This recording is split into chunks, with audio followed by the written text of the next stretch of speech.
Introduction, a slow beginning with stone. Stone is one of the most quietly persistent materials in human history. It does not hurry, and it does not announce itself. It waits, unchanged, as time passes around it. In this long and unhurried lecture, we will explore the history of stone in a calm, academic manner. We will not rush through centuries, and we will not highlight dramatic moments. Instead, we will allow stone to remain what it has always been: steady, patient, and present. Stone existed long before human observation. It formed slowly through natural processes that took place beneath the surface of the earth, through pressure, heat, and time. When humans eventually encountered stone, they did not invent it.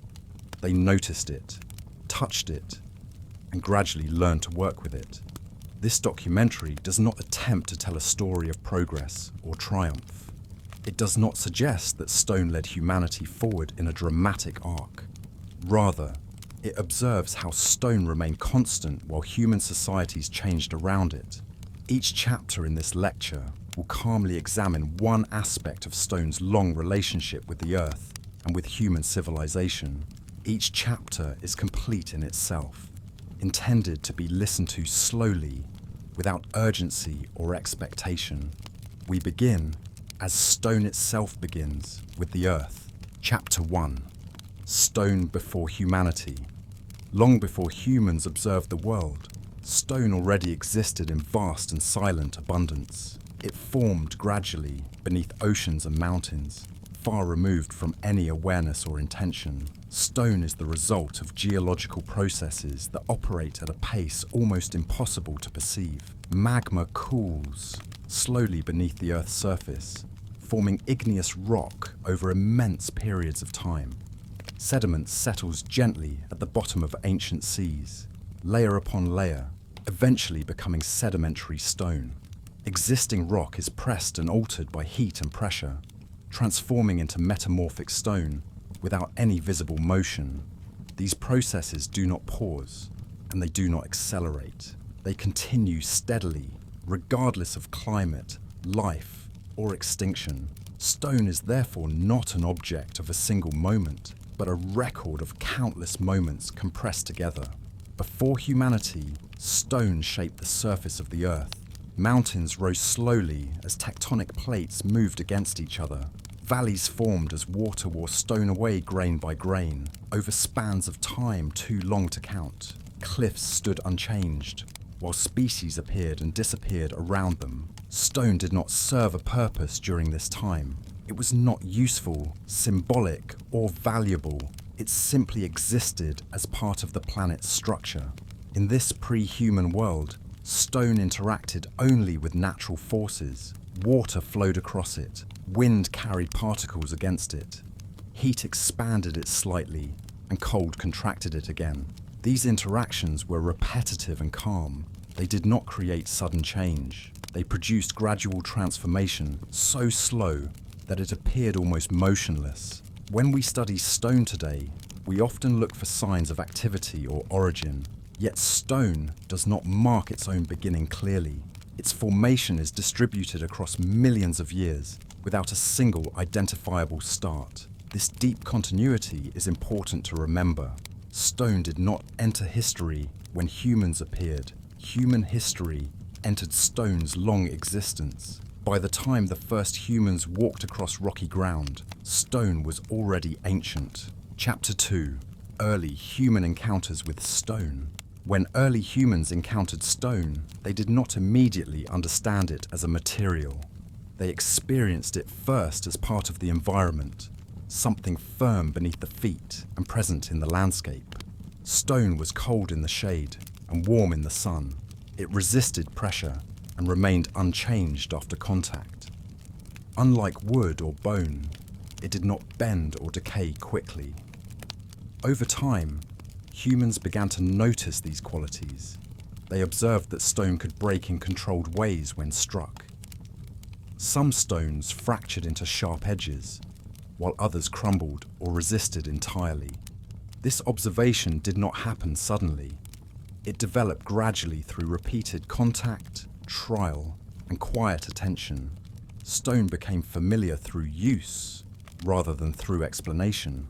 Early stone tools were simple in form. They did not reflect artistic intention or symbolic meaning. They were shaped by necessity and availability. A stone that could cut was kept. A stone that could crush was used. A stone that broke unpredictably was discarded. These choices were not philosophical. They were practical responses to repeated experience. Stone tools extended the human body without altering it. They added reach, weight, and sharpness. They did not replace human effort, but focused it. Through stone, early humans interacted more precisely with their surroundings. They processed food more efficiently. They prepared materials with greater control. Yet stone remained external.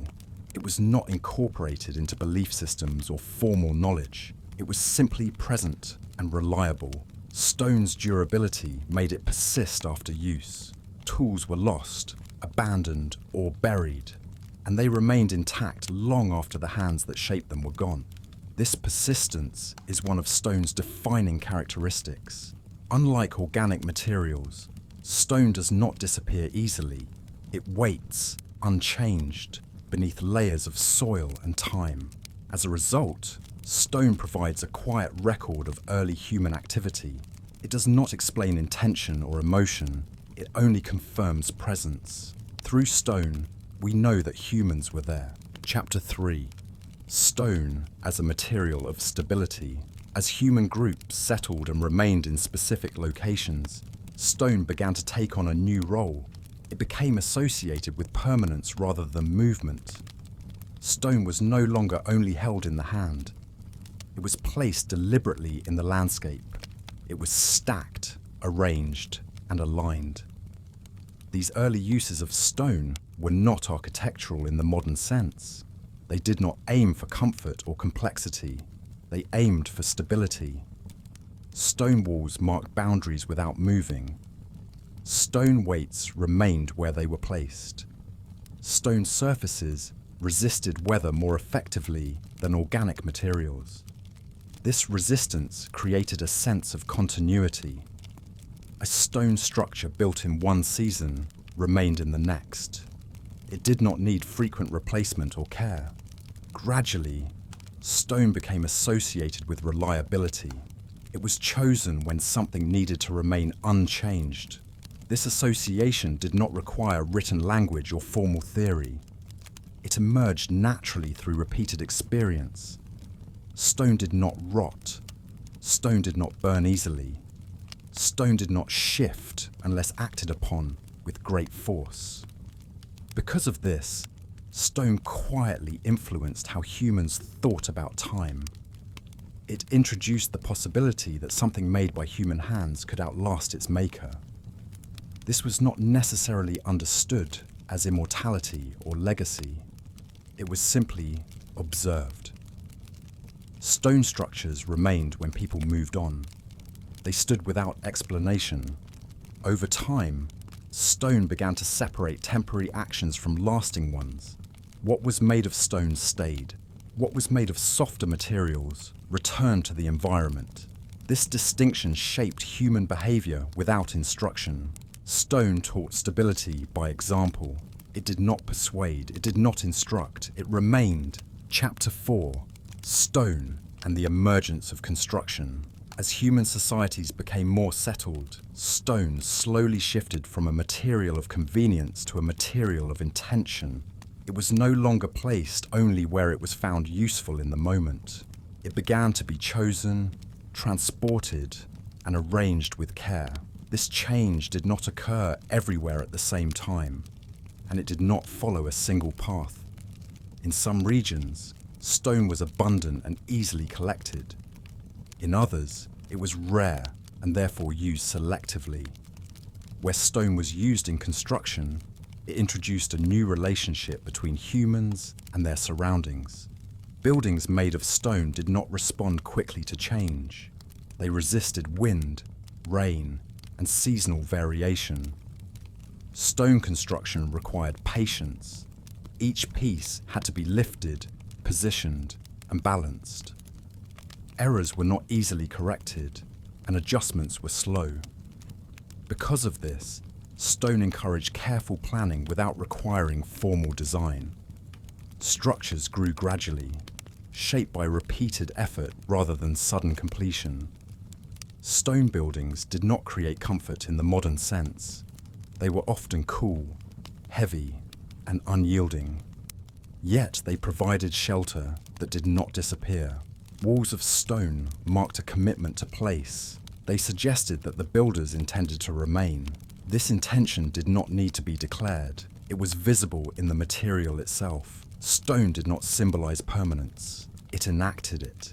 It remained standing, regardless of whether it was admired or ignored. Over time, these structures accumulated layers of use. They were repaired rather than replaced. They absorbed traces of daily activity without changing form. In this way, stone construction quietly altered how humans interacted with space. Places became stable, movement slowed. Stone did not demand permanence, it simply allowed it. Chapter 5. Stone in Ritual and Shared Meaning. As stone structures endured, they began to outlast individual lives. This endurance slowly altered how stone was perceived. When a stone object remained after its maker was gone, it became associated with continuity beyond personal experience. This association did not require explanation or instruction. It emerged naturally through observation. Stone markers were placed where events were remembered. Stone arrangements defined gathering spaces. Stone surfaces received repeated attention. In these contexts, stone became part of shared practice. It was not animated or revered in isolation. It was included in actions that were repeated over time. Ritual use of stone did not always involve ceremony. Often it involved routine. A stone threshold crossed daily became familiar. A stone platform used repeatedly became central. A stone enclosure shaped movement without directing it. Because stone did not change, it provided a stable reference point. Activities performed around it gained consistency. This consistency allowed meaning to accumulate slowly. Stone did not create meaning, it held it. Unlike spoken words, which fade quickly, stone preserved location and form. It allowed memory to remain anchored to place. Over generations, this anchoring deepened. Stone became associated with what had always been there. This association did not require belief. It was practical. When humans sought continuity, they returned to stone. Stone did not respond emotionally to ritual. It did not reflect devotion or intent. It remained unchanged. This neutrality made it reliable. Stone did not interfere. In this way, stone became quietly integrated into shared human life, not as a focus, but as a constant presence. Chapter 6. Stone and the Measurement of Time. Stone's resistance to change also made it useful in observing change elsewhere. It became a reference against which movement, growth, and decay could be measured. When shadows moved across stone surfaces, time could be observed indirectly. When water marked stone repeatedly, duration became visible. Stone did not move with the seasons. Because of this, seasonal change became noticeable in relation to it. Stone structures aligned with the sun revealed patterns, not through motion, but through contrast. These alignments did not require precise calculation. They emerged through repeated observation and adjustment. Stone did not explain time. It revealed it slowly. As societies developed methods of recording, stone became a surface for inscription. Marks carved into stone did not fade easily.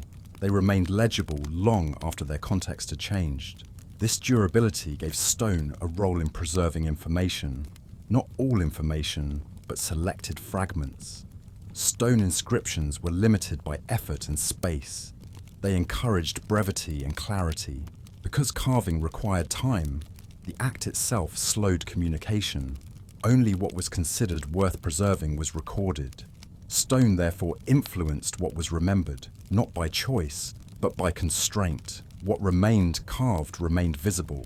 What was not carved disappeared. In this way, stone quietly shaped historical awareness. It did not narrate events. It confirmed their occurrence. Stone did not mark the passage of time with urgency. It marked it with presence. Time moved around stone. Stone remained. Chapter 7. Stone in architecture and daily life. As stone became a familiar construction material, it gradually entered ordinary daily experience. It was no longer limited to markers, boundaries, or special locations. It became part of the spaces in which people lived, worked, and rested. Stone floors were cool beneath the feet and slow to change temperature. Stone walls absorbed sound and softened movement. Stone steps shaped the rhythm of walking without drawing attention to themselves. Living with stone required adaptation. Stone did not respond to comfort or preference. It imposed its own qualities quietly and consistently. Because stone structures lasted, daily routines adjusted around them. Rooms remained in the same arrangement over long periods. Paths formed passage. This stability influenced behavior in subtle ways. People learned where light entered stone rooms. They learned how sound traveled along stone corridors. Stone did not encourage speed. Its surfaces resisted quick change and impulsive modification. Repairs were deliberate and infrequent. Alterations required effort and time. As a result, stone buildings tended to preserve patterns of use. Activities repeated themselves in familiar locations. Stone architecture did not instruct people how to live. It simply remained present as life unfolded within it. Over generations, stone structures accumulated traces of occupation. Edges wore smooth. Surfaces darkened where hands passed often. These changes were gradual and quiet. They did not weaken the stone. They softened its presence. Stone thus became part of ordinary life, not by invitation, but by endurance. It stayed. Chapter 8. Stone and the development of craft. Working with stone required skill that developed slowly over time. Stone resisted shaping, and this resistance encouraged careful attention. Unlike materials that could be bent or woven, stone responded only to force applied precisely. Each strike mattered. Each cut required patience. Stonecraft did not reward haste. Mistakes were difficult to reverse. The material retained every mark. Because of this, those who worked with stone developed a steady rhythm. They learned to pause, to observe, and to proceed gradually. Tools evolved in response to stone's properties. Harder materials were selected to shape it.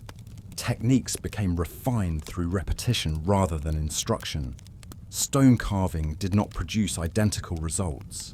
Each piece responded slightly differently. The material preserved variation. This variability required acceptance. Stone could not be fully controlled. As a result, stonecraft emphasized adjustment rather than domination. The craftsperson responded to the stone rather than imposing a fixed outcome.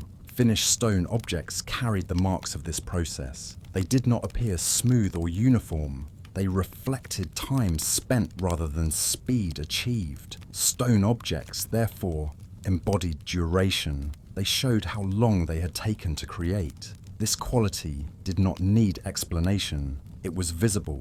Through stonecraft, humans practiced sustained attention. They learned to work slowly without urgency. Stone did not reward innovation quickly. It rewarded consistency. Chapter 9. Stone and the idea of permanence. Over time, stone came to be associated with what endures. This association did not arise from theory.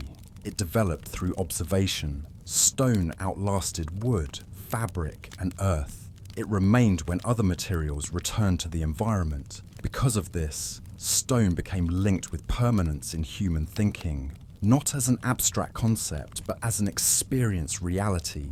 When something needed to remain unchanged, stone was chosen. When something needed to be remembered, stone was used. This choice did not guarantee permanence. Stone could still erode or break, but it resisted disappearance. As societies became more complex, this resistance gained importance. Records carved in stone did not rely on memory alone. Structures built of stone did not require constant rebuilding. Stone therefore supported continuity across generations. It allowed the present to leave traces in the future. This continuity did not create certainty. It created presence. Stone did not promise immortality. It offered duration. Because stone remained, it also created contrast. Change elsewhere became more visible. Clothing styles shifted. Languages evolved. Customs transformed. Stone remained similar. This contrast quietly shaped historical awareness. It reminded humans that time moved, even when some things did not. Stone did not explain permanence. It demonstrated it. Chapter 10. Stone in Modern Understanding. As human knowledge expanded, stone became the subject of closer study. It was no longer experienced only through use and observation. It was examined, classified, and described. Geology emerged as a way of understanding stone without altering it. Through careful observation, layers were identified and compared. Patterns were noticed across wide distances. Stone revealed sequences rather than events. It showed accumulation instead of interruption. By reading stone formations, humans learned to think in longer spans of time. Processes that took millions of years became conceivable. This did not produce urgency. It produced patience. Stone demonstrated that change could occur without haste. Mountains formed without intention. Erosion proceeded without conclusion. In this way, stone quietly reshaped human understanding of the earth. It replaced short cycles with deep duration. Stone did not narrate history. It contained it. Modern study did not make stone more active. It made human observation slower and more attentive. Through stone, time expanded. Chapter 11. Stone in the contemporary world. In the present world, stone remains present, though often unnoticed. It forms foundations beneath buildings. It supports roads and bridges. Stone is rarely celebrated in daily life. It is expected to perform quietly. Modern materials may surround it, but stone continues to carry weight. It absorbs pressure without complaint. It resists movement without announcement. Stone is chosen where reliability matters, where long-term stability is required. Even when hidden, stone performs its function steadily. It does not adapt. It does not signal. This quiet reliability maintains continuity with the past. Stone used today behaves as stone always has. In this way, modern use does not differ greatly from ancient use. The context changes. The material does not. Stone remains indifferent to innovation. It continues to exist. Chapter 12. Stone beyond human time. When viewed beyond human activity, stone returns to its original state of quiet presence. It remains after construction ends. It remains after use ceases. Stone does not record intention. It does not preserve meaning by itself. Yet it continues to exist when meanings fade. Over long periods, stone will erode. It will fracture and return to sediment. It will enter new cycles. This process is slow and continuous. It does not conclude. Stone does not belong to any one era. It passes through them. Human history intersects briefly with stone's longer existence. Stone is not altered by this intersection. It accepts contact and then continues. In this way, stone reminds us of continuity without narrative, of presence without explanation. It does not conclude history. It outlasts it, closing, a quiet return to stillness. We have moved slowly through the long history of stone, From its formation deep within the earth, through its quiet integration into human life, and onward into its continued presence today, stone has remained steady throughout these changes. It has not followed human intention. It has simply existed. This lecture does not ask for reflection or conclusion. It does not suggest importance or meaning. It observes. Stone remains where it is placed. It remains where it is found. As human attention shifts elsewhere, stone continues quietly, without urgency, without response. And so, we leave stone as it has always been, present, unchanged, waiting.